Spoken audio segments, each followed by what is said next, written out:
সূরা আল ফাতিহা। আউযু বিল্লাহি মিনাশ শাইতানির রাজীম। বিসমিল্লাহির রহমানির রহিম। রহমান রহিম আল্লাহ তাআলার নামে শুরু করছি। আলহামদুলিল্লাহি রাব্বিল আলামিন আর রহমানির রহিম মালিকি ইয়াউমিদ্দিন। সমস্ত প্রশংসা আল্লাহ তাআলার জন্য। তিনি সৃষ্টিকুলের মালিক, তিনি পরম দয়ালু, অতি মেহেরবান, তিনি বিচার দিনের মালিক।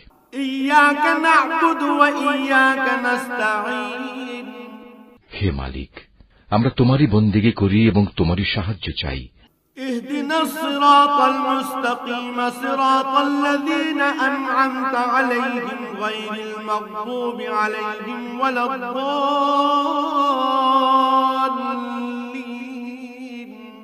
তুমি আমাদের সরল ও অবিচল পথটি দেখিয়ে দাও, তাদের পথ যাদের উপর তুমি অনুগ্রহ করেছ, তাদের পথ নয় যাদের উপর অভিশাপ দেওয়া হয়েছে, এবং তাদের পথ নয় যারা পথভ্রষ্ট হয়েছে।